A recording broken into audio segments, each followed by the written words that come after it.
Hey guys, welcome back to a all new episode of a pro wrestling podcast with Matt and friends.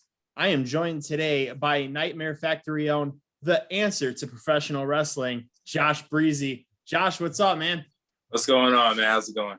Not too bad, man. Not too bad. I'm excited for this. I don't think a lot of people know who Josh Breezzyy is, so we're going to get out there and we're going to get people to know who Josh Breezzyy is today.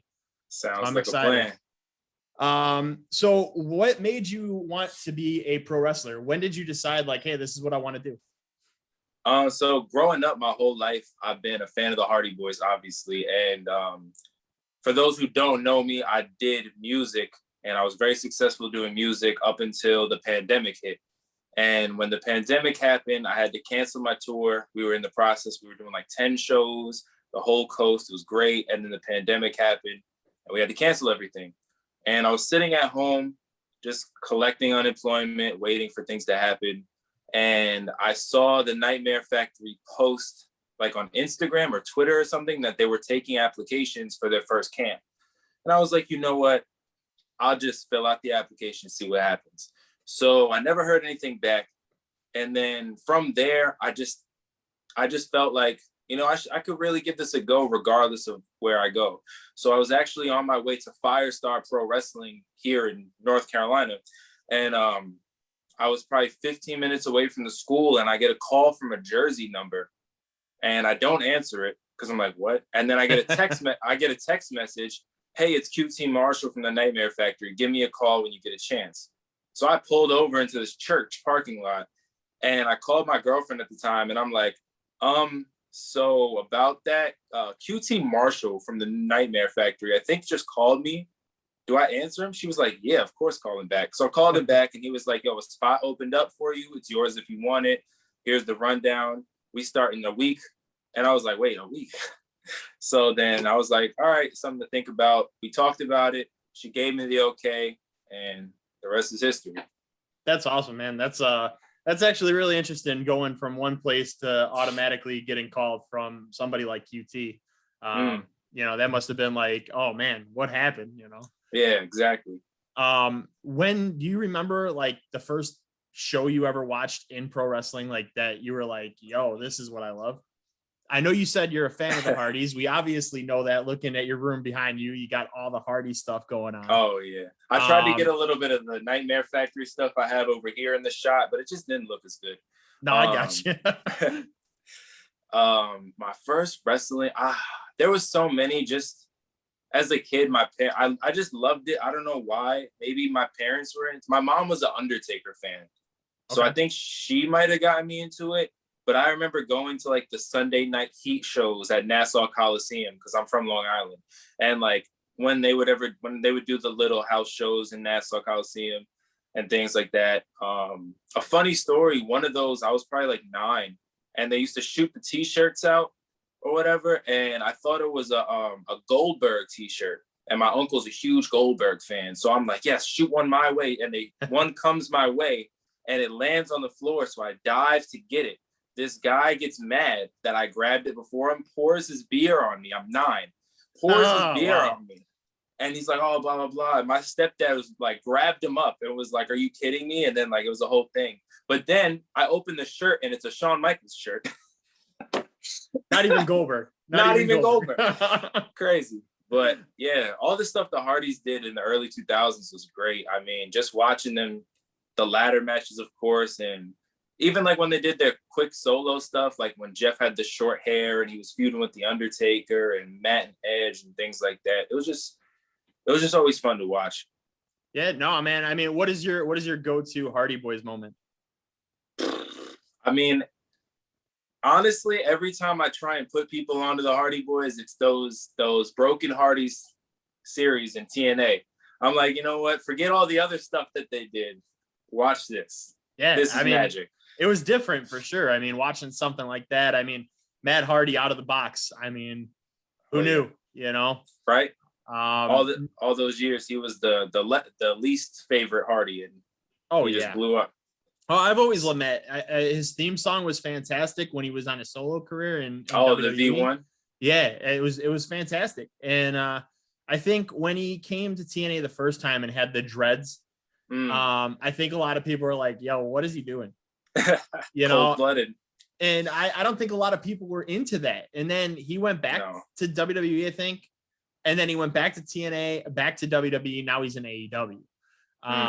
You know, and I've always been a fan of Matt. I've always liked Matt, you know, being able to team up with Shannon Moore and Crash Holly, stuff like that. It was different. We got to see Shannon Moore for the first time in WWE because of Matt Hardy. You know, but the Hardy Boys, I mean, yeah, that broken stuff was great. I loved it. Now, is that your go-to tag team? Favorite tag team all time? Oh yeah, all time. Who is your favorite singles wrestler? That's a great question. Me? No.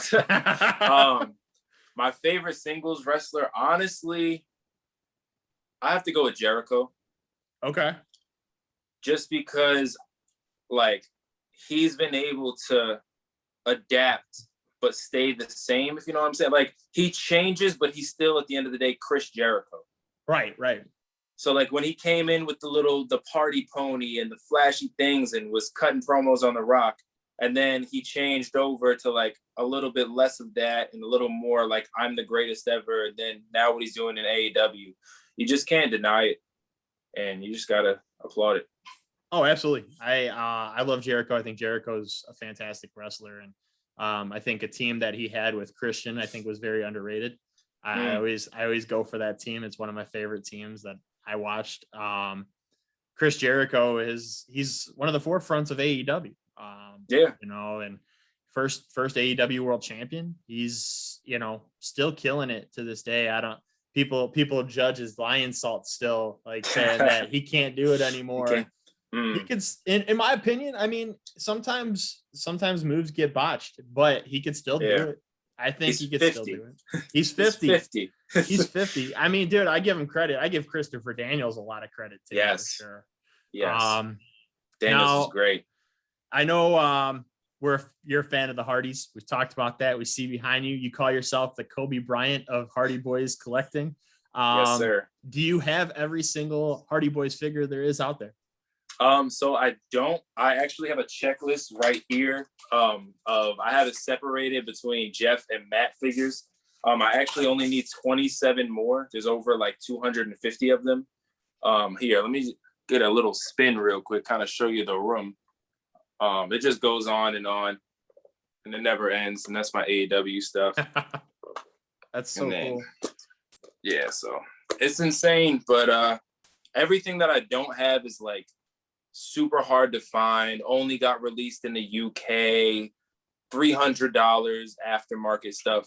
So, and then they keep pumping out new Jeff Hardys like it's nothing over in Mattel. So. And then they do the chase variants too. Oh yeah. So you got a lot of Hardy stuff coming out all the time, and I think AEW Unrivaled is on their series 6 or 5, and there's series already 6. Yep. I think there's already 2 Mets. Yeah, I have the regular version. I've been on the hunt for the chase. Well, if I could help you find it, man, I got you. Thank you. For sure. Yeah, no, man, I collect too. I got them in my closet because I don't have anywhere to hang them up. Unfortunately, I live in an apartment, so I don't have a lot of stuff. But no, man, I love collecting figures and stuff. When did you decide, like, hey, this is what I want to collect? This is what I want to collect. So I had this Jeff Hardy that I kept in the box because I got it signed. It was right when he came back from TNA the first time. Okay. He had like those box braids. And him and Matt did a signing in Long Island, and I went and I had his TNA shirt on. And as I get up there, Matt's like, "Oh, look, Jeff, he's got your TNA shirt on." Moment I'll always remember. So he signed that, and I kept it in the box. And it was always just on my wall at my mom's house, but I never really like expanded. And then like I had the ones from when I was a kid and stuff, and I would always keep the Hardy Boys, but like get rid of the other ones. And then somehow it just happened like a virus. It's like cancer. It just once you get one, now there's 10, and now there's 20. And but I didn't really start getting heavy into it. Like if I saw one, I would get it, keep it in the box, blah blah blah. But then I listened to Matt Cardona and Brian Myers on their podcast. Right. And I was like, man, let me go on eBay real quick. I got some extra dollars. Oh, wow. Look at this, Jeff. I remember I had it. $30. Cool. I'll get it. Oh, $20. I'll get it. And then like I had like this little corner in my room at my mom's. And it was like a nightstand, a couple of figures from when I was a kid, a couple of boxes. And then it just started to like spread along my wall. And my girlfriend was living with me at my mom's house at the time. And I made her like this little desk. So she like had a spot. And I was like, hey, I'm going to need that spot back because the figures are taking over. So then, when we moved out of there and I moved in here, all of this was actually in my studio in the room next to me. Like not all of it, like half of it. And then when this room became available, it was off to the races. And then the pandemic hit like the next month, unemployment, $800 was coming in every week. Right. I was like, boom, give me that figure, give me this figure. And then, yeah, it was crazy. And that was awesome. Literally everywhere. Even this room, I think when this room first opened up for us, we split this room. She had her modeling stuff on one side and I had my figures on the other. And I was like, hey, I'm gonna need to move you into the den because she would get mad because she'd come home and there would be like a figure like on her side. And then like the next day there's two more. And she's like, yo, what are you doing? Like, I thought we were splitting this room. I was like, sorry, I'm running out of room. Yeah, that's crazy. Awesome. So crazy. No, man, that's hilarious. I see a title behind you. What title is that? Oh, this is when Jeff won the world title, TNA world title. The TNA world title. I got it. It's a replica. I got it signed by him at Access, the last Access in New York. And I got it signed by Mike Bennett, Maria Kanellis, and The Godfather, and Hurricane Helms as well. That kind of just happened. An interesting collective. Yeah, I think that was the line. It was like Jeff. It was no, I didn't have. Did I have The Godfather sign it? Yeah, The Godfather signed it. He was there, and I was like, he's in the Hall of Fame. That's cool. Then Jeff signed it, and then Mike and Maria were next, I think. And then Hurricane was at the end. And Hurricane is actually the reason why I got to see Jeff. The line was so long, they wouldn't let me on the line because they were like, you're not going to get there before we close. So I'm like, man, whatever, I'll just wait. So then this group of guys called me over because I was dressed as Willow. Like I had the mask, the thing, everything. Like I had the mask behind me back here. Like I was, and everybody was like taking pictures with me. Like that's how cool it was. So then they're like, oh, just come on with us. Like, we'll get you to see him. So I go on there. Then the security guy was like, no, you can't do that. Pulled me off the line. The whole line starts booing him. It was great. So Hurricane sees me and sends one of the WWE officials that was staffed there to come over to me. He's like, hey, when the line's done, I'll come get you. You'll see Jeff. Don't worry about it. All right, that's awesome. So then the line ends, the guy comes to get me. And I look at the security guy that pulled me off the line. And I just I had the mask on, but I smiled like, haha, I'm still going to see him. And then, we talked for a little bit. He did the Willow laugh. He signed it nice for me. So it was a good time. That's so cool. Yeah, no, Willow is an underrated character, I think. I wish WWE would have used them in some aspect. We got to see him in TNA. We know Willow was a big character in Omega. But we never really got to see what he was until TNA about a decade ago. So that was always so long. That was always a fun aspect of him. I always thought that was a unique character. Jeff always does like unique twists to what he does. I would love to see Jeff versus The Fiend in the Firefly Funhouse, and then we could get Willow, Itchweed, all those. And we could even go back to like Jeff with the Sting cut and like the Wolverine. Be pretty cool to see. Dude, I actually really like that idea. Never nobody's ever said that. And I'm like, now that you said that, I'm like, I could picture it, like the whole thing. Like, I think it's awesome. I mean, is that one of your dream matches, obviously, to wrestle against Jeff and Matt?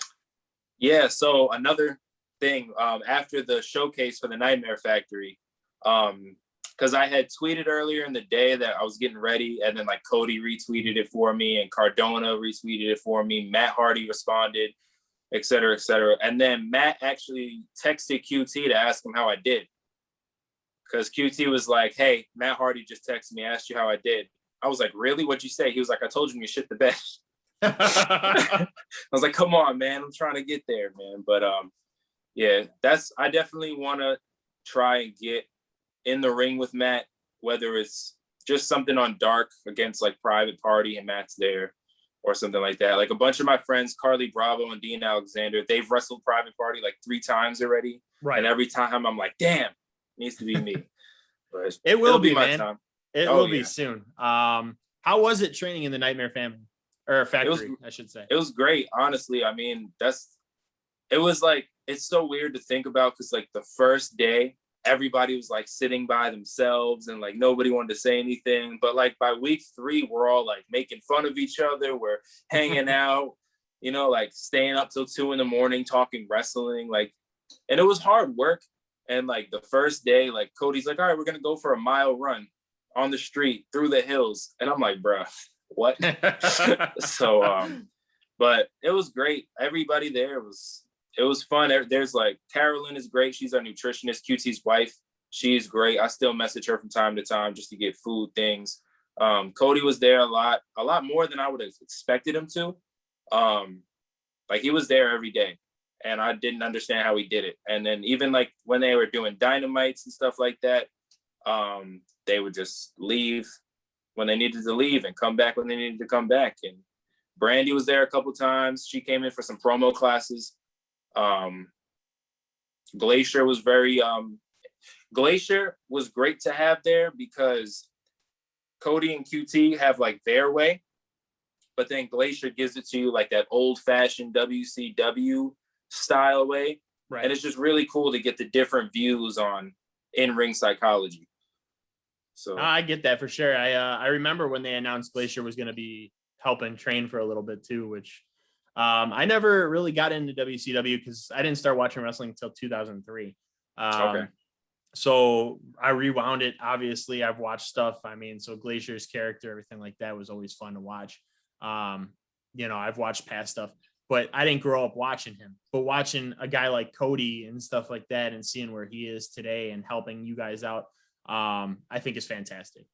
He started at such a young age himself, and seeing him train a new up and coming class, it's probably an honor for you guys as well.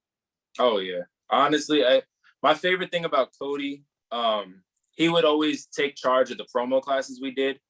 And no matter what you said, no matter how good or bad your promo was, he would just look at you and be like, so what do you think worked? What do you think didn't work? And then you'd say it, and then he would just go on for like 30 to 45 minutes about like how you could have did this differently, blah, blah, blah, and really like deep dive into it. Whereas I feel like somebody of Cody Rhodes' status does not have to take that time to tell you about your 1-minute promo, right, and how you can make it better. And I really appreciated it, like appreciated the fact that he didn't need to do any of that. Like he could have just put his name on it, took your money, let QT and Glacier teach you everything, and then showed up when he felt like it. And he was there every single day. So for great. Sure. If you had a choice to choose between joining the Factory or the Nightmare Family tomorrow, who would you choose? Oh, I'm a QT Marshall guy. Okay. All the way. So the Factory it is. Ever since that started, like everybody from my class is taking like the Nightmare Family side. And I'm like, well, somebody's got to join QT. I was like, you know what? It's going to be me, because there was so many times where Cody would look at me and just be like, you know, you're just like QT. You're just like QT. Because we just have that like personality. And like, I say so many things. And even QT was like, a couple of times, he was like, you know, I could see you making the same mistakes I made. So that's why I'm trying to tell you to stop now. So, but.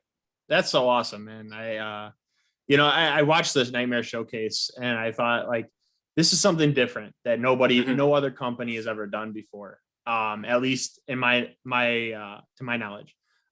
So watching it, like when AEW first started, I wasn't a fan. I'll be totally honest. But watching a lot of these guys come in and get a name for themselves, and watching shows like Dark and Elevation and seeing the Nightmare Showcase and stuff like that, it gives you guys new up and comers or guys that weren't known on the independent scene a chance to, you know, make a name for themselves. And I think that right there tells a whole different story than a company like WWE, where they're trying to elevate newer talent.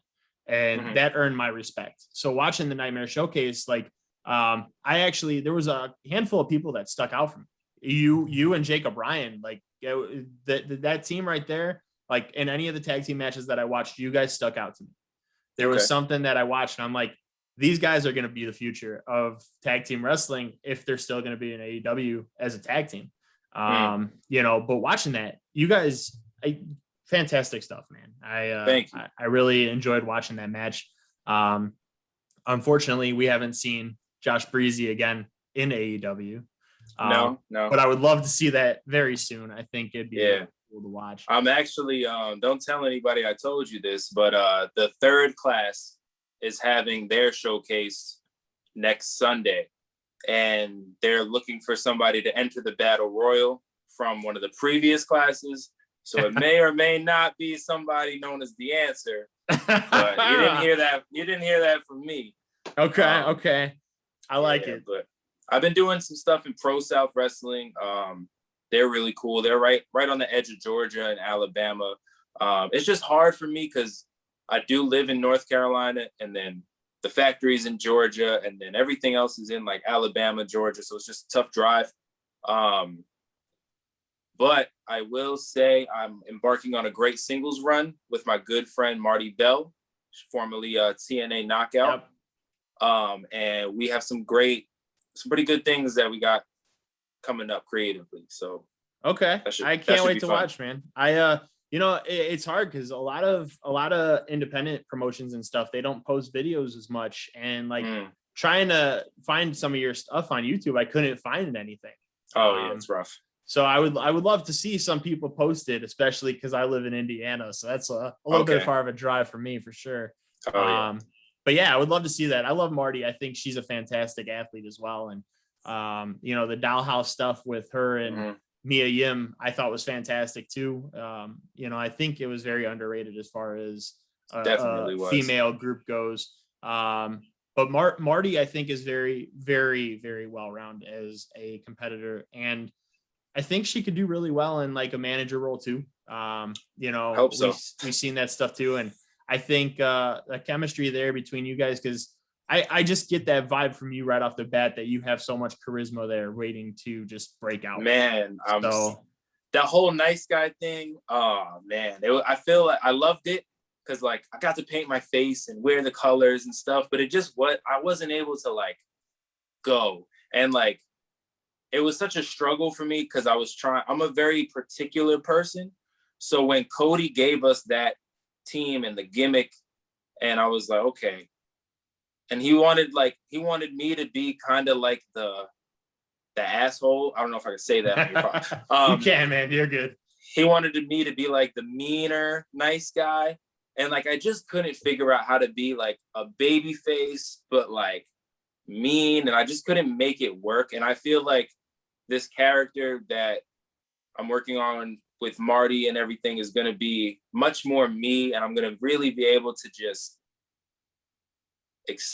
expose myself to the world. That was a weird way to put that, but woo, look at me. But yeah, I think it's really going to be much more me and much more charismatic and definitely a lot better. I can't wait, man. I hope people post videos. I think seeing you guys together might be really well. Yeah. So I'm excited about it. So, but no, speaking of the nice guys, you, Jacob Ryan, was that how you met Jacob Ryan? Was through the Nightmare Factory, or did you know him beforehand? No, we met at the Nightmare Factory. They actually had a tag team promo night, and we got randomly selected together. And I didn't really have a gimmick at the time. I had some ideas, and I was like, well, how do you want to do this promo? And he was like, well, I want to be Mr. Nice Guy, and this, that, and the third. And I was like, all right, we'll go with that. He already had like a jacket and everything. I'm like, all right, bet. We'll go off that. I wrote the promo for us. He gave me some ideas. I included it. I went and made my own jacket to look like his. And then we went in and we did it. And Cody was like, that was the promo of the night. He even tweeted about it. Like, he took a picture of our jackets, like us wearing our jackets, and tweeted like promo of the night or something. And I was like, all right, well, I guess this is it. And then they were like, yeah, we want you guys to do this for the showcase. I'm like, okay. So that's kind of how we became the Nice Guys. It worked out, man. I thought it was really well. And then now that's over though, right? It was just like a one and done. Well, we did a couple shows together as it, and then we both mutually decided, let's go our own way and try and do something on the singles. Now, is that something you'd prefer, is being a singles competitor over a tag team? So being a fan of the Hardy Boys, was that something you always wanted? Was a tag team wrestling, or did you always want to be a singles wrestling? I like the aspect of tag team wrestling better because you could tell a much better story, I think, because like there's your partner and you're trying to make the tag, and then like his partner's trying to stop you from making the tag, and there's just, without having a stipulation or a title belt, there's just the story of the tag. You want to get the fresh guy in, or you want to get the big guy in, or the more popular guy in to take out the bad guys. Whereas if you just have two singles guys, they kind of have to go in there and go nuts for it to be like a memorable match. So I love tag team wrestling and the aspects, and honestly, it gives you time to breathe. For sure. And it's just, you can play off the crowd a little bit more, being on like this, on the apron, and like getting them into it.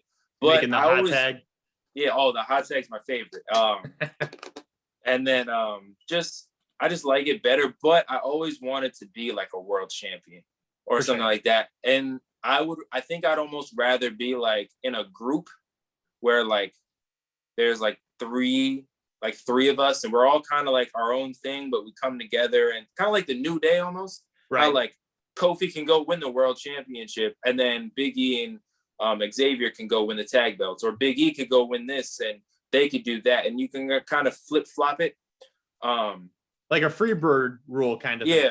Yeah, something like that. So I don't know. I think creatively being a single star is better because you control 100% of 100% of you. Right. As opposed to if you're in a tag team, it's like, oh, they want to book us for this show. Are you free? No, I'm not. Damn, I took off for work already. Now you can't do the show, and you already took off for work. As in, if they just ask you, then you could do it, you know? Right. So, I mean, it is what it is. I'm down for whatever. I get that, man. What promotions would you like to see yourself wrestle for besides AEW, of course? Just like on the independent scene? Independence, yeah. Okay, so I definitely look forward to wrestling more at Pro South. New South is also another independent out of Alabama. They're very good. I know, I think David Ali's wrestled there a few times. People like that. Dylon is a good out of there. They do a lot of seminars and stuff, but I really want to wrestle there. I want to wrestle at Firestar. They run shows out here as well. And honestly, my goal has always been to make it to Impact Wrestling. I don't know why. Because the X Division title's the best, man. You gotta love the X. It's great. I love that match, and I'm mad that Jeff Hardy wasn't involved in it more. But like, I don't know. It's just always been like my goal to make it to Impact. Like, I don't know. That's just something I would like to do. That's not really independent, but it's not really as big. NWA would be cool to work for too. I like the idea of like the studio wrestling because I've never like seen that in action. Right. So that would be pretty cool to do. And NWA honestly, brings a whole different feel for it, man. It's different for sure. Yeah. So that's really where I'm at, man. I mean, anybody. Southern Honor Wrestling is a good one too. I think that's down in like Texas. That's David Ali's a champion there. A bunch of people have wrestled there. I think Carly's wrestled there a few times. Danny Jordan from AEW. I think she's a champion there or somewhere around there. But yeah, we'd love to see you out here. Anywhere that wants me. We'd love to see you. Indiana. So Indiana. We got Warrior Wrestling, not too far from me. I think I followed them. Okay. Yeah, Warrior we got Wrestling. Black Label Pro Wrestling close to me as well. You know, we've seen names out there. I met Alex Shelley at a Black Label Pro Wrestling event, and it was funny because the bathroom there was only a one-person bathroom, and I'm standing in line to use it, and the first person that opens the door and comes out is Alex Shelley, and I'm like, shit, dude, like, because Chris Sabin has always been one of my favorite wrestlers of all time, and the Motor City Machine Guns is my second favorite tag team of all time. Ironically enough, I tell people all the time, Alex Shelley is by far the second best professional wrestler in the world all time. Kurt Angle is number one. There's Alex Shelley, just all well-rounded. So meeting him was so cool. And and we got to chat for a little bit. And I remember like, I'm like, dude, I'm sorry that I caught you right out of the bathroom, but no, I mean, Black Label Pro is really a cool event. I would love to see you out here. I think that'd be fun to watch too. You know, so we'll hit them up. We'll get you out here, man. Yeah, man. Sure. I think once me and Marty, I'm actually getting my gear made right now, and then we're gonna do some promo shots and cut some vignettes and kind of just start pitching it everywhere. And I think with her being on TV and her getting booked all the time for everything, plus my connection to Cody and the good word from them, I think you'll see me and her pop up a lot of places. Oh, I'm hoping, man. I think we'll see what the future holds. I hope, is that what you plan on doing for the rest of 2021? Yeah, man, at that and just working on music in my free time. But so hip hop, how long have you been doing that? Since 5th grade, technically. That was actually my way to find my friends. For sure. Being mixed, both black and white in an area that's predominantly white, it was very hard to figure out where I fit in. And then when all the schools came together, there was a lot more diversity. Right. Well, nobody wanted to be my friend because I was the weird one.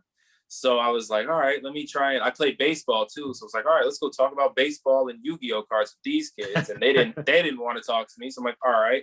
And then I saw there was a group at lunch, like freestyling with like a pen. They were making a beat with a pen and they were freestyling. And I was like, man, I listen to Eminem. I could do this. So then like I went home and wrote something because I knew I couldn't just do it. And then I memorized it for like a week. And then I came back and I was like, yo, you mind if I hop in? And they were like, okay, let's see what you got. And then I said it and they're like, all right, that was pretty good. And then we were friends.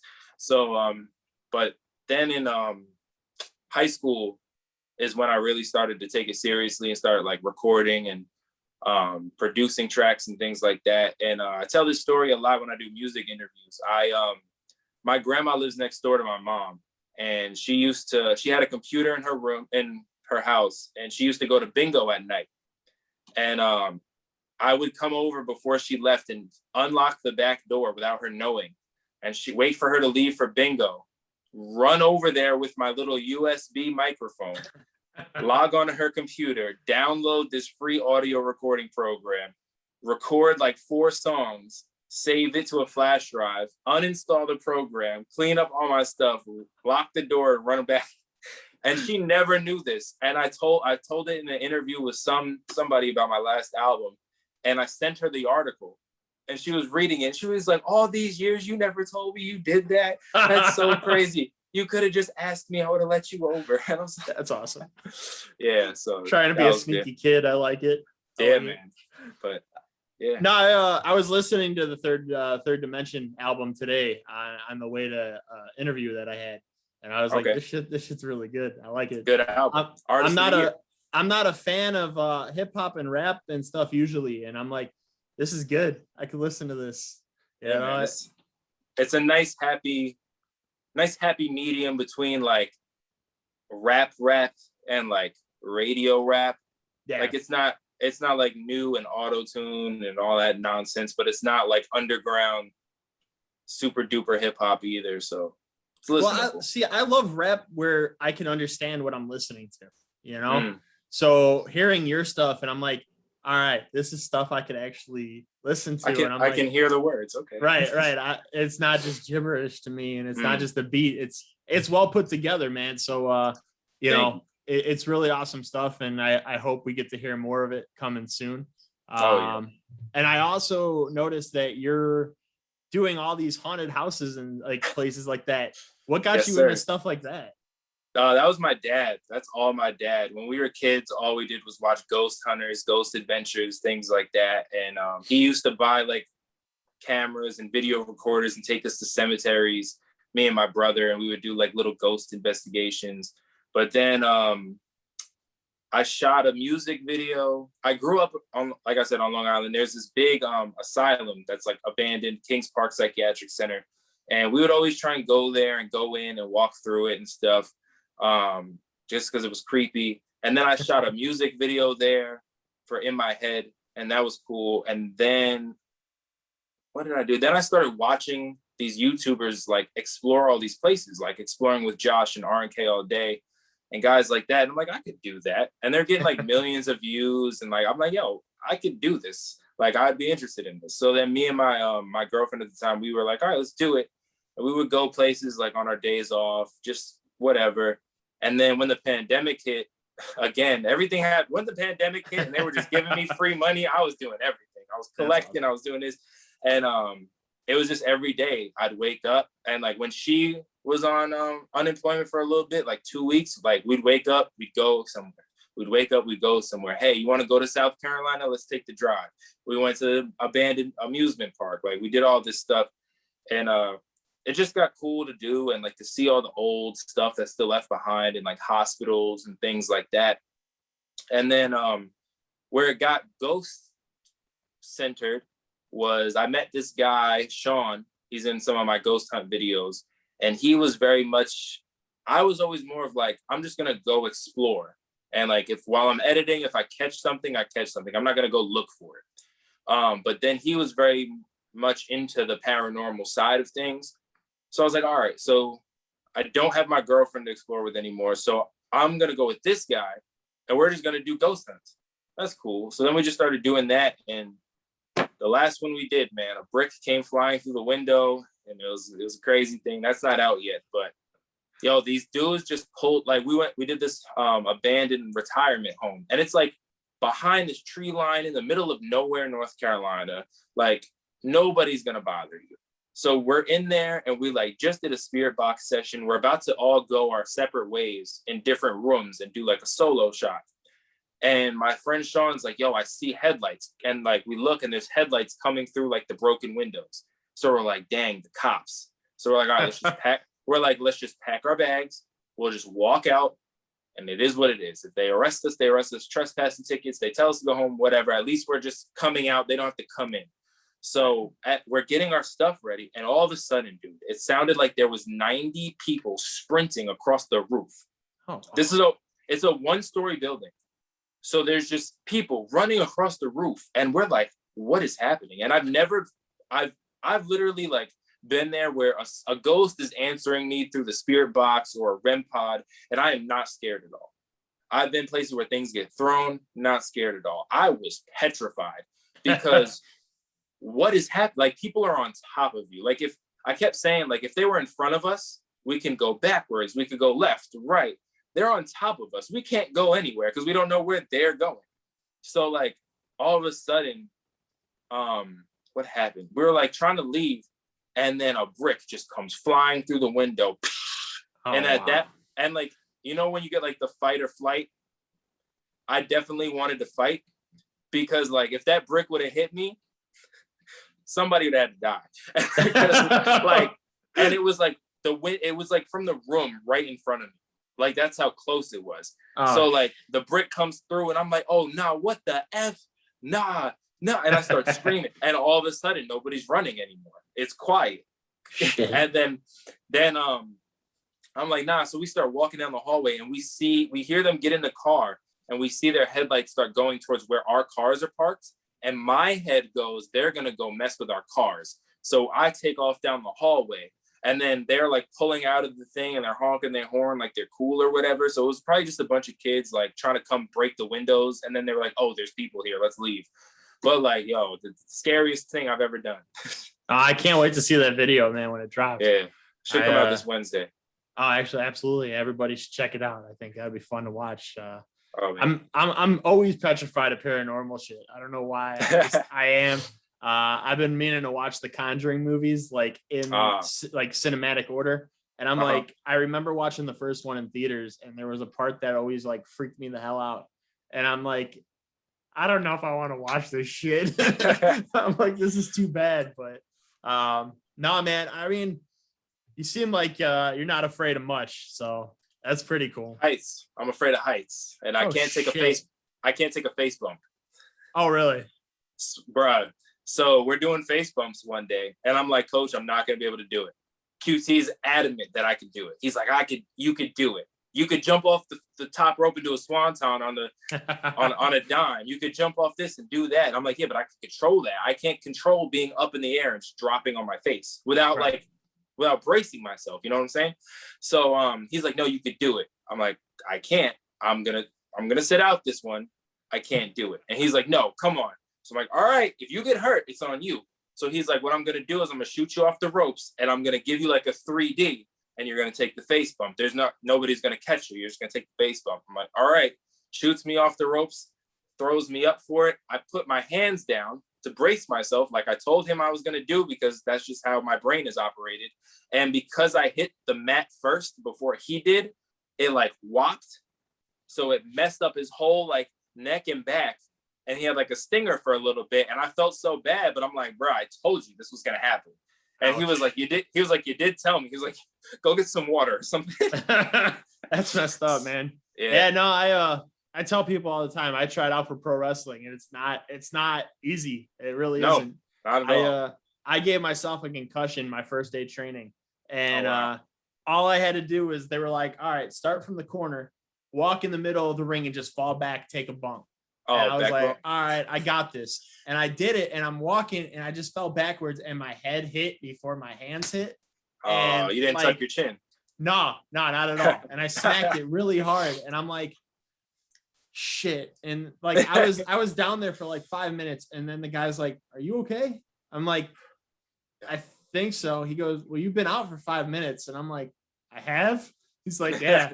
He's like, sit in the corner. And I try to get up and everything's just spinning. And I'm like, yeah, this isn't for me.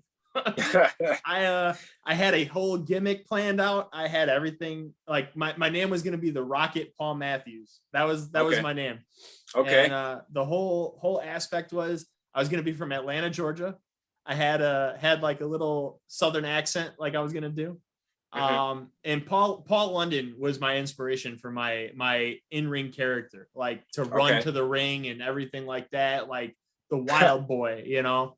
And I was like, it was a mix between Paul London and AJ Styles. Like that was what I wanted.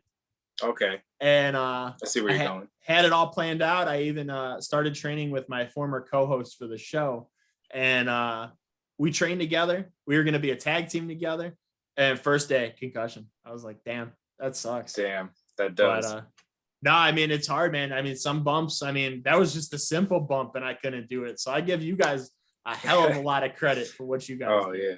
Listen, I think I had to do a swanton to hit it, to like practice hitting it like 7 times one day. And then I did it like 7 times on a crash pad with like a dummy.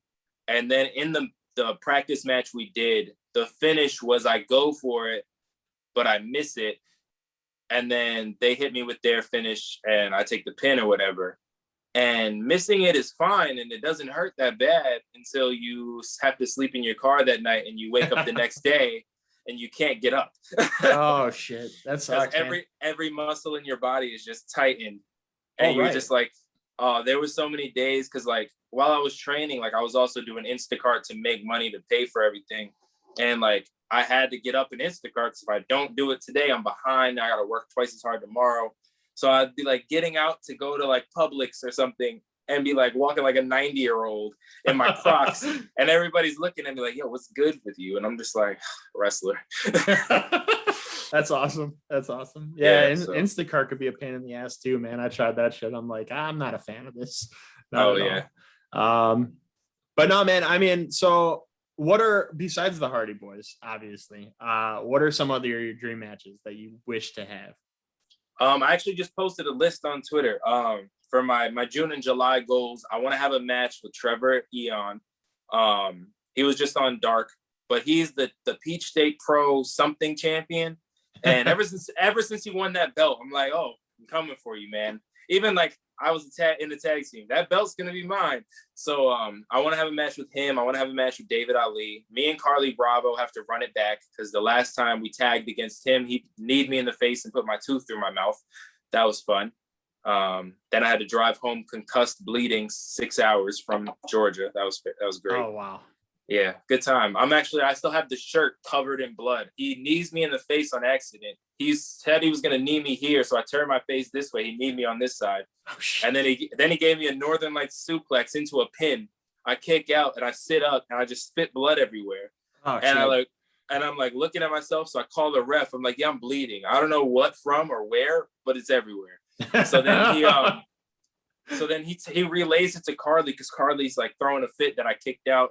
Carly picks me up and he looks at me and he brings me to the corner and he's like, he's just like throwing jabs and he's like, swallow, punch, swallow, punch. So then after the match, like I started listening to him. I'm like, all right, I'm gonna swallow. I don't know what you're trying to get here. After the match, I'm like, why were you telling me to swallow? He was like, because you were gonna choke on your blood, bro. If you didn't swallow, like that's how bad I was bleeding from like all of my mouth. My tooth was chipped and stuff. And he was like, yo, that's what they teach us in the Army, to just swallow. So that was a fun time. So we and him got to run it back one more time. David Ali, I want to have an intergender match with Marty against anybody. I want to work Frankie Kazarian. I don't know why. That's a new one for me. I know why, but like that's a new one for me. I listened to him and Christopher Daniels do a podcast with, maybe it was Jericho or maybe it was the AEW Unrestricted. And I was like, yeah, I want to work these guys before they're done. Definitely the Hardys. I'd actually not want to work against the Hardys because a lot of my move set is Hardy related. Right. Because like I wouldn't want to hit a swanton on Jeff.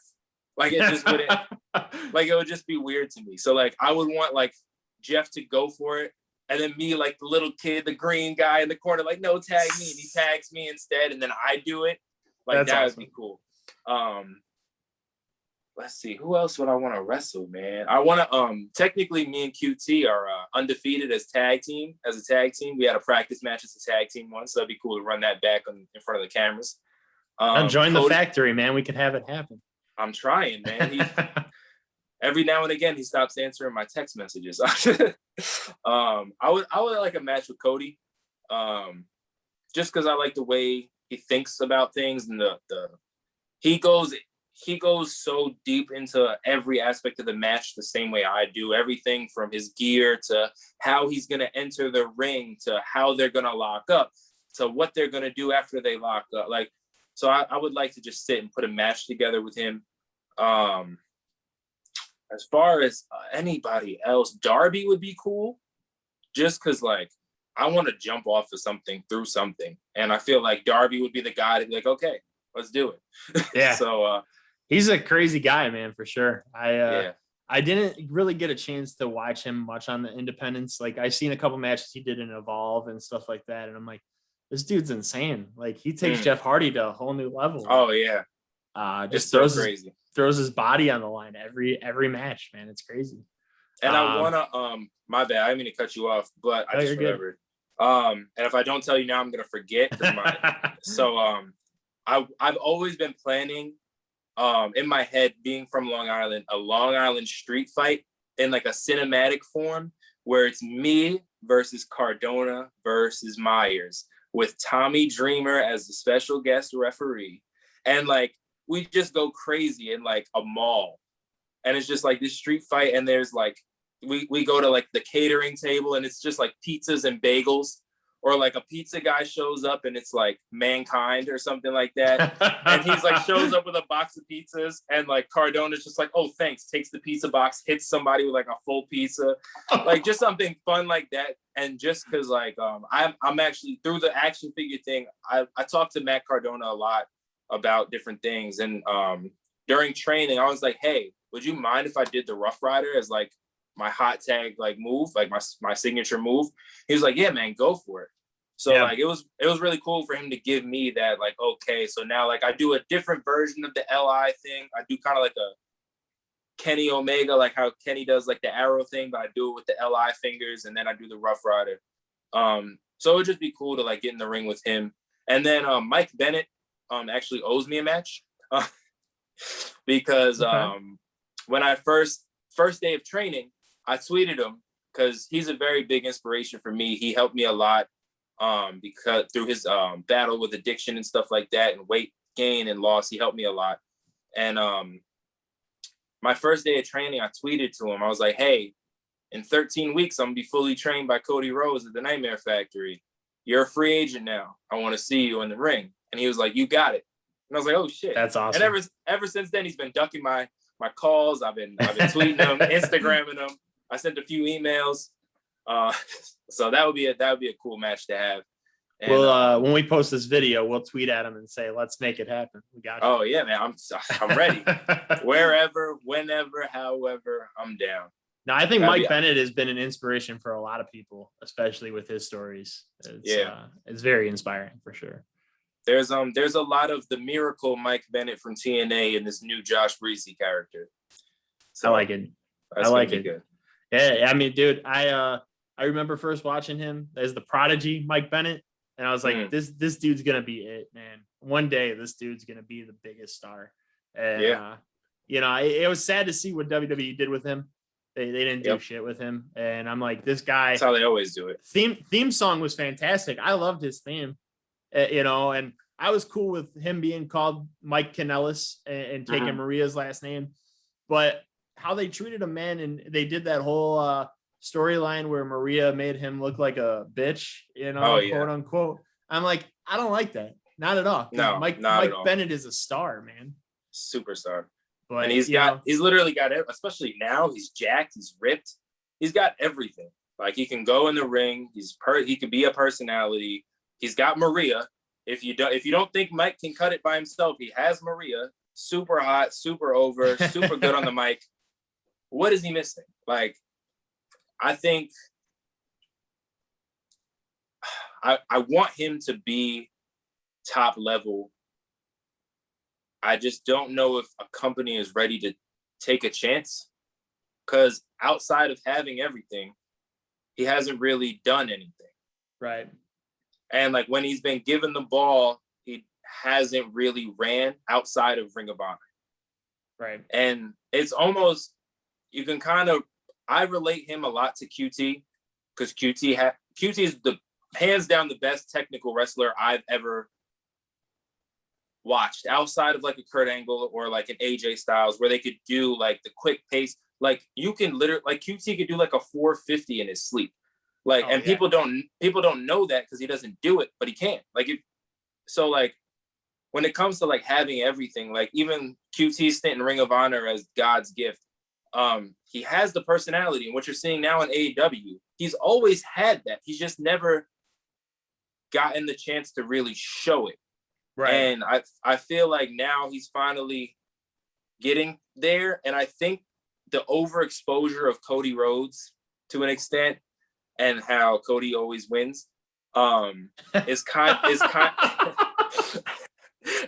of holding him back, because people are starting to get tired of Cody versus QT. Right. Whereas if QT would have, even if QT didn't beat Cody the first time, if a Go-Go would have beat Cody, we could have went somewhere else. Oh, I think that would have been the right call, regardless. Yes. I think Anthony should have beat Cody for sure.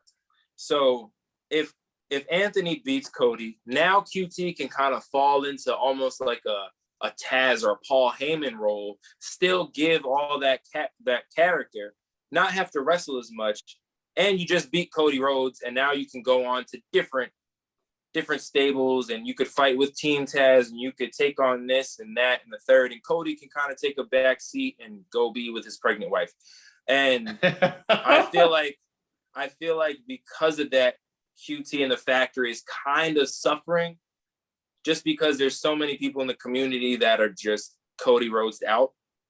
Not that I'm one of them, but I listen to a lot of different podcasts and reviews, and all I hear is Cody needs to either lose once in a while or kind of take a back seat. And like, because he's great to have, and he's a great athlete, he's a great wrestler, but I just feel like he's almost entering that Triple H, John Cena role where like, oh, Cody's wrestling, he's going to lose. Like that match with Pentagon, like, great match. Penta needed that win. Penta needed that win. And the way Cody won with, I think it was just a roll up too, right? A roll up, yeah. It's like, really? Why couldn't he roll you up? Like, right. So I mean, what are your thoughts about a lot of people? I see it on Twitter all the time. What do you think when people say, AEW is just executives, like that's their main guys, like the Young Bucks, Kenny Omega, Cody Rhodes? What is your opinions on that? My argument to that is, if that's the case, why do we have Jungle Boy, Hangman? I think Hangman might be an EVP too, but he's not as big or whatever, like as high up or something. I don't know, but Hangman, Jungle Boy, Darby, like all these guys are star. Britt Baker, like they might not have the belts, and the only reason the Young Bucks have the belts is because everybody knows the Young Bucks. Right. You have to, like, everybody knows Kenny Omega and Hangman. Everybody knows FTR. Like, there's a reason in their first 2 years, yeah, the guys everybody know are going to get the belts before the other guys, because we don't know. Like, imagine they would have put the belts on two guys you had no idea who they were. You wouldn't care, because you wouldn't even take a chance to know who they were. Right. Whereas the belts got put on Kenny Omega and Hangman Page, and everybody's like, oh, okay. When is, like, who's going to beat them? They built it. Then FTR beat them. It's like, okay, they're really the best tag team. Now who's going to beat, like, nobody could beat FTR. Like, who are these other guys? Then the Bucks. And now the Bucks are on top of the world with Kenny Omega. And it's like, every match they have, you want somebody to beat them because they're EVPs, because they're heels, because they have all the gold. So it's like, it's just storytelling. And people say it all the time, oh, they just formed a company and put the belts on themselves. No, they didn't.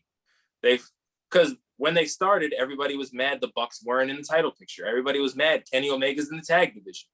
And now they're bitching about it. And now they're bitching that they're getting what they want. Right. And so it's just everybody's gonna complain about anything. So, like, I relate a lot of wrestling to music, and like with my album Third Dimension, I think it's the best album that I've ever put out.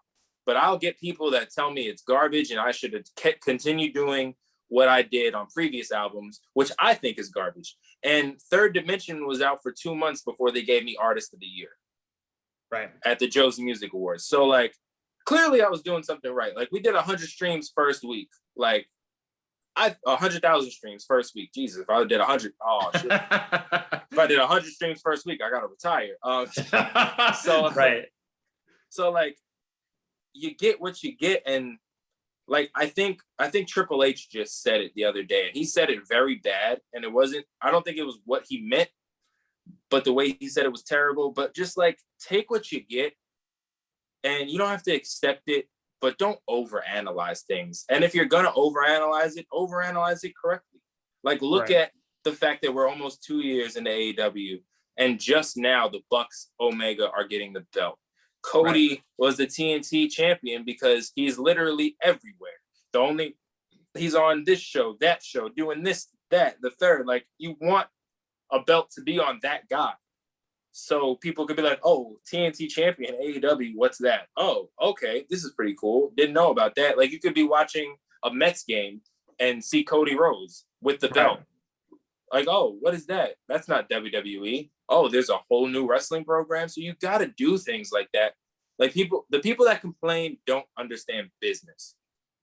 So, like, if you're making T-shirts, are you gonna go get your friends from high school to be your what's it called? Influencers? Influencers. Okay. Are you gonna get your friend with 5 followers that blows snot rockets, like, to be your influencer to promote your brand? No, you're gonna go find some Instagram model with fake boobs and a huge butt and 1 million followers and pay her $1,000 to wear your t-shirt for 5 seconds, hoping that one person likes your t-shirt. So obviously you got to give it to the people that people know. So that's how I think about it. I mean, like I said, I don't think Cody should win every match. I don't think even the Bucks technically just kind of lost the other night, but Brandon Cutler took the pin. But, like, that's a creative way to give Cody the loss. Right. Or, like, something like that. Like, if Cody would have, like, even if Pentagon would have cheated, Pentagon's a heel. Like, have him cheat and then roll Cody up or something stupid like that, or anything.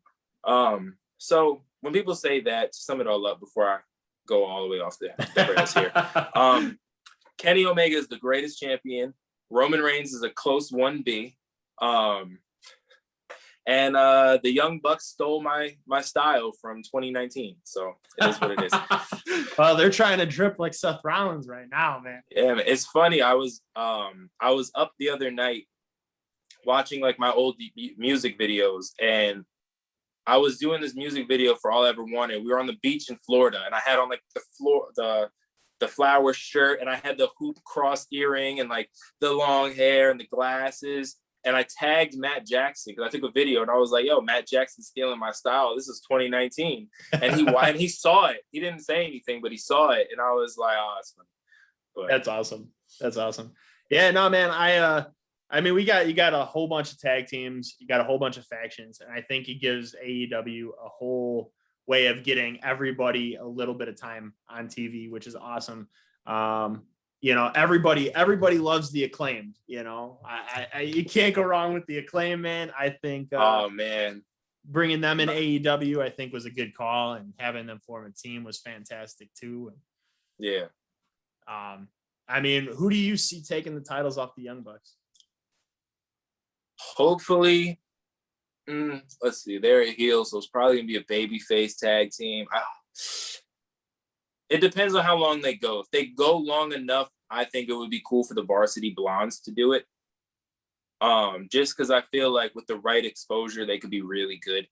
But I do think the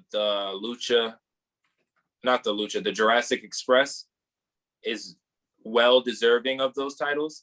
Oh, for and sure. The only problem is Jungle Boy is on this huge singles run. But I think once fans come back full time, him and Luchasaurus will get back in their groove of being a great tag team. And I think they could take the belts off the Young Bucks. And I think with all that the Young Bucks are doing with those titles, it would tremendously help out the Jurassic Express. I think a tag team that's going to end up, if possible, if any title change happens by the end of the year, I think a tag team that ends up taking it is going to be the newly team of Ethan Page and Scorpio Sky. Yeah. There's something about their collectiveness that I'm like, dude, I dig it. It's just like, I never thought I would see Scorpio pull out of SCU and then do his own thing. And then I never thought, I love the North. The North was a fantastic team. Monster Mafia back in the Independence. Josh Alexander, Ethan Page. Seeing them separate, I was like, oh man, this is kind of a bummer. But Josh is killing it in Impact. Yes, Ethan's he is killing it in AEW right now. And watching them, and I never thought like, all right, I wanted to see Ethan in another tag team. And then when he was starting with Scorpio, I'm like, let's see how this goes. And just the couple matches they've had together and their story with Darby and Sting and like everything there, like throwing Darby down the stairs, like that was like, my dad was watching it. He'd be like, I hate those guys. They just killed that guy. Like, my dad still thinks the whole thing with Brock Lesnar and Zach Gowen from 03 was crazy for real. Like, and I'm like, Dad, it was written. Like it was how it was supposed to happen. Brock wasn't just like, come here and let me throw you downstairs. Like, it was supposed to happen. And my dad's like, I hate that guy. I'm like, that was crazy. That spot was nuts. It's nuts. Like, but the way Darby fell, like they showed him falling every flight down the stairs. Like they didn't do like a quick camera turn. That they did with Zach, I believe, if I'm not mistaken, they did that with Zach Gowen. But when they did it with Darby, they showed him fall. And I'm like, damn, they just killed Darby. Like, Darby doesn't care. That's the thing. Oh man, reckless, man, crazy. I love it. In a perfect world, WWE will stop tormenting Jeff Hardy and release him the same way they released Andrade, and then Jeff could just show up at AEW that following Wednesday, team with Matt, take on the Young Bucks and win the tag belts right then and there. Well, I'll tell you this: the only reason I don't want Jeff to leave yet is because I want to hear No More Words one more time. It's not going to happen. You don't think so? You don't think when the crowd comes back, like they quote unquote say that it's going to come back? They should have done it at WrestleMania. They should have just gave it. They could have just had Jeff come out to No More Words, say thank you everybody for coming to WrestleMania, and go to the back. So you don't think it's ever going to happen? I don't. I honestly don't. Because the No More Words Jeff is different than the Team Extreme Jeff. Oh, for sure. And he has no direction. He's not going anywhere. He's kind of just doing these matches for no reason. So I don't understand why they would just change everything. And I feel like Jeff is very much like Matt, where if he's going to change, there has to be something storytelling wise that tells why he's changing. Right. So like when he was Willow, it was because this happened. It was and like when he came back as not Willow, it's because Kurt Angle needed Jeff Hardy, not Willow. And then there was the whole, all that thing. So like there needs to be a reason. I just feel like he's just floating in nothingness. And I feel bad because I don't remember the last time I watched a Jeff Hardy match, only because, and he's my favorite out of the two. And that'll be, the day he passes, knock on wood, is going to be a rough month for me. For sure. But like, I won't watch it just because it's like when it's like watching Michael Jordan on the Wizards. That's a good analogy for sure. Or like watching Mike Tyson fight on Twitch or whatever they just fought on. It's like, do you really want, or like, I don't know. It's just like, you don't want to see him like go out like that, you know? Or like when when your dad starts like to not be able to mow the lawn like he used to, or like your grandpa kind of, you know, just chills more. Like you're just like, oh, you don't want to watch this. And it's sad. Yeah. So it's just, I'll just wait for him to leave. And do you watch WWE at all? I will turn on the pay-per-views if it interests me, and I will find a way to legally stream it. What about NXT? Do you watch NXT? I've never watched a single episode of NXT. Oh, no shit. Okay. That has nothing to do with the talent there, because they're so talented. Everybody on that roster is super talented. I'm aware that that's the better product from WWE, quote unquote. That's their best product they had. I just have never, it used to be on the network. I would never tune in. And then when it came to USA, it was up against AEW. Yeah. And so I was like, I just never got, like, they don't really have a character. I'm very much a character person. Right. There's like, I know Dexter Lumis is over there. I was a fan of him when he was stalking Christy Hemme in TNA. Yeah. So like, I remember that. I like that, but I could just check out the clips on YouTube. Like there's not enough there for me to sit down for 2 hours, an hour and watch. For sure. And then, yeah, so with WWE, I just don't, nothing excites me. I'm a fan of what Roman Reigns is doing. I think that that's kind of plateauing a little bit. I think that WWE creative isn't creative enough to go where that needs to go. And the problem also is that relies a lot on outside factors. Like Roman Reigns needs to confront Rikishi. Like he's been beating up his children for months now. Like there needs to be some sort of altercation there just to get a pop. Doesn't have to be a match. It could just be a backstage segment where you Superman punch Rikishi, your uncle, or like you make the Usos super kick him or something like that. And then that needs to go from there to like The Rock.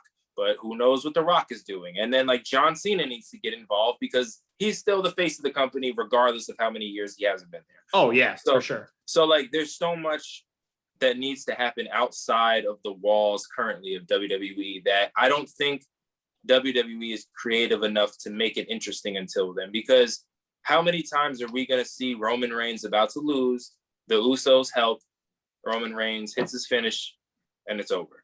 And then, oh, is Jimmy going to join him? No? Okay, wait, come back next week. Oh, we're going to have another match. Is he going to join him again? No. Okay, well, join him. Like, it's just rinse and repeat, which is WWE's bread and butter. I don't watch Raw, but I like look at the cards and I pay attention and I listen to like a lot of reviews. Like JD from NY, he reviews every show. Thank God for that, man. He's doing God's work. He'll watch every single wrestling show, Raw, SmackDown, NXT, AEW, and review it and go over what happened. And every single week, it's the same matches. Yeah. Like, and it's just like, why? Like, there's so many people on that roster to the point where you're cutting superstars to make room for budgets. But like, there's so many people that don't get used and they're not being pushed properly. Like, why are we watching champion? Like the champion has to wrestle the number one contender like 5 weeks in a row and get pinned like 3 of those times before we get to the pay-per-view where they have a match, but the champion wins. Oh, for sure. For sure. And then that carries to the next pay-per-view. And it's just well, like Monday they had it was Rhea versus Asuka again. Oh yeah, And for like the sixth time. I'm like, all right, I'm just gonna go watch an episode of something different. Like, Yeah, I'm gonna go watch and Chopped. me being a wrestling fan, I'm like, I hate myself for doing that, but it's so many times that they're like, hey, we seen this match last week. Let's rerun it and see what we can do this week. And then the following, same thing. And it's the same story. Like, And I do, however, love still what Roman and the Usos are doing. I love Jimmy doing the whole, like, I'm nobody's bitch. Like, I like it. I think like the way Mysterios are going, Dominic Mysterio, I think is still very green. I don't think they should be tag team champions. No. There's just so much in WWE that I'm like, I can't get behind it as much as I used to. The only figures I collect are the WWE elites. Like, and Okay.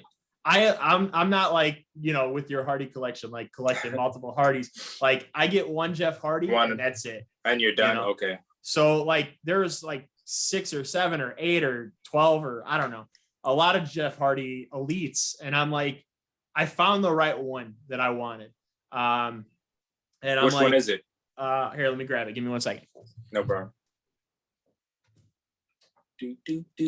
Guys, while you're watching this, make sure you go to prowrestlingtees.com/Josh Breezzyy and make a purchase today. Or if you want this shirt that I'm wearing right now, you can go to thejoshbreezzy.com/go shop. All right. So I got the Matt Hardy obsolete delete one, the elite with the white coat and everything. But I got this Jeff right here. Okay. That's the chase, actually. I think. Yeah. No, it's not.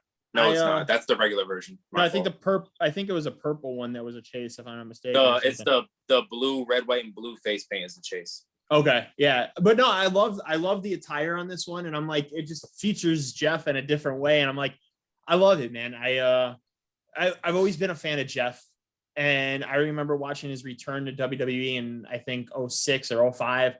I remember watching him debut in TNA when it was a match against Styles. Like his first match. I actually have that set up in figure form right over here. I got AJ with the X Division Championship, the 6-sided ring, the Jeff TNA figure. That's badass. Yeah. No, dude, that was one of my matches. Like, I loved Jeff Hardy's theme in TNA when he first debuted. Modest. Yeah, it was so different. Like, and it was Jeff. So it was like, all right, this is cool. And you know, I've always been a fan of the Hardys. I always feel like Matt has always been underrated, for sure. Jeff, I remember the day he won the world title like it was yesterday, and that was one of the proudest moments of being a wrestling fan that I'll always cherish. And them coming back, I remember them coming back at Mania, and everybody was like, it's gonna be the Hardys, it's got to be the Hardys, and New Day starts walking down and their music hit. And I was suffering from a lost voice. So I'm sitting here trying to scream, and I'm like, yeah. And I'm like, I can't do it. And like, my ex-fiance was here and she's watching, and she's like, you want me to scream for you? And I'm like, can you? Oh, man. I can't yell, man. But yeah, no, dude, I've always been a fan of the Hardys, always. And the obsolete stuff, the delete world or whatever he called it. It was so cool to watch that, because Matt brings characters to life. Yes. His Big Money Matt character he's doing right now, I give him a lot of credit for just sticking around as long as he's doing the best he can with what he gets. And I think the way they wrote him out of WWE was shit. Yeah. The same way they. But he rolled with it. He did, and I give him a lot of credit for that. I think what really got to me with Matt is there were so many rumors going around that said that he wanted to do the delete character still. And he left WWE because of that, quote unquote. And then he came to AEW, had that character, and then it just dropped. So seeing that was like kind of a buzzkill for me, because I was really into that character. But I get it. In wrestling, characters develop, characters change. There was no fans. Right. And that's what's hard too. Like, imagine that building. Or they were in Daly's place. Imagine if the pandemic didn't hit, they were in Brody's hometown. That's somewhere, it starts with an R. I can't remember right now, but somewhere. And Matt Hardy appears in the stands. Like, first of all, Vanguard 1 flies in. As soon as Vanguard won, the whole place would have went nuts. Especially because they were expecting him to be the exalted one, and you already got the Brody Lee pop. So now they're like, oh, Matt's not showing up. Here comes Vanguard 1. Everybody loses their mind. And then spotlight Matt Hardy up in the rafters, going crazy, doing the delete thing. The whole place would have went nuts. And I'm sure we would have saw that character for a long, long time to come. And I think it'll be back, especially with fans coming, because the last time he was he was broken Matt was when he took that bump with the match with Sammy. Right. And in Matt, I like to think that I understand how Matt works. And the reason he became broken is because he took a swanton from Jeff from like the moon, and he was literally broken.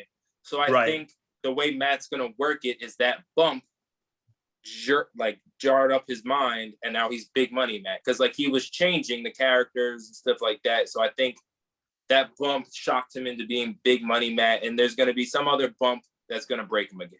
Oh yeah. So I mean, we've seen him transfer back to Team Extreme Matt Hardy, version 1 Matt Hardy. So Matt just brings his characters to life, and it's just awesome to see. But we'll definitely see what happens with fans coming back. I think that's going to be huge for all the companies worldwide, like Ring of Honor, stuff like that as well.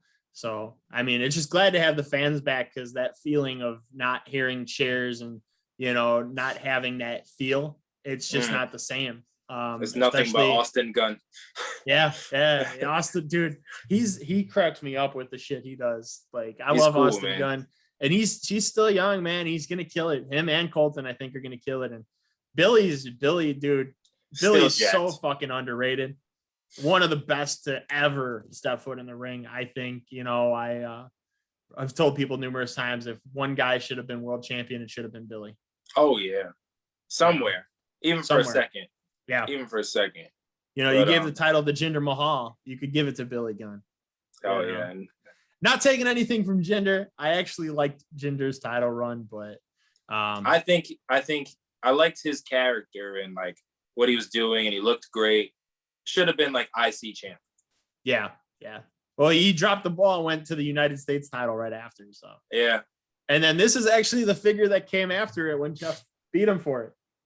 Okay. So I mean, this I remember that when it happened, Jeff went for like a swanton or whatever, and Jinder rolled out of the way and then acted like it impacted him, or some shit happened. And Jinder he went for the whisper in the wind, and Jeff didn't connect at all. And Jinder just was like standing way off to the side for a second. And when Jeff hit the ground, Jinder's like, "Oh shit!" And he fell backwards. I'm like, dude, that's not how you do it, man. That's not how you got to play it off. You got to play it off like you moved on purpose. Absolutely. Well, Josh, let's ask you one last question here. What can we see from Josh Breezzyy for the rest of 2021? A lot of belts. You think Kenny Omega's the belt collector? No, I'm just kidding. I'm not winning any belts anytime soon. Just a lot. You're gonna see me a lot. I don't care where it's gonna be. I'm gonna try and be everywhere. I just drove 12 hours from Long Island back to North Carolina, and literally I booked like my re-debut with Marty and our first like feud, and then how we break off from that feud to like a belt feud, and how I win the belt there, and I take it to all these promotions to like build Pro South back up to what it used to be, and then I drop the belt, but then I go after that. So you're gonna see me a lot. My goal is to be everywhere and anywhere with a purpose, and there's gonna be a lot of new music too along the way. So if you follow me for wrestling, if you follow me for music, you're gonna see both, and I hope you enjoy it all. And hopefully you see me and Matt Hardy in a ring somewhere. We're hoping that too, man, and hopefully we get more haunted places too. Oh yeah, there's so many. It's so much to sit and edit, man. I can't sit still for that long. But there's like 4 different videos in my Mac ready to rock and roll. So, and I'm actually doing something. I'm doing something with Luther, Dr. Luther. I'm gonna be on his podcast soon. I got a couple stories to tell, so I'll be on there, and hopefully we do a ghost hunt together as well. That'd be pretty cool. That'd be awesome. Josh, you want to tell everybody where they can find you? You could follow me on Instagram at Real Josh Breezzyy, 2 Z's, 2 Y's. Twitter is just at Josh Breezzyy. You could purchase a Josh Breezzyy The Answer t-shirt at prowrestlingtees.com/Josh Breezzyy, or you could go to my official website, thejoshbreezzyy.com.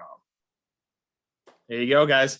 Josh, it's been fun having you on here, man. Yes, sir. It's been great. Can't wait to see what the future holds for you. Anybody that has cameras, record Josh's matches. If we can't get them, we want to see it happen. So, Josh, it's been fun, man. I appreciate you coming on the show. Yes, sir. Anytime. I can't wait to see more music. I can't wait to see what's next for you in wrestling. It's going to be a fun ride, man, for sure. Great. Thank you, man. Appreciate it. Thank you. Guys, it's been a pro wrestling podcast with Matt and friends. This is Josh Breezzyy. You guys take care. Peace.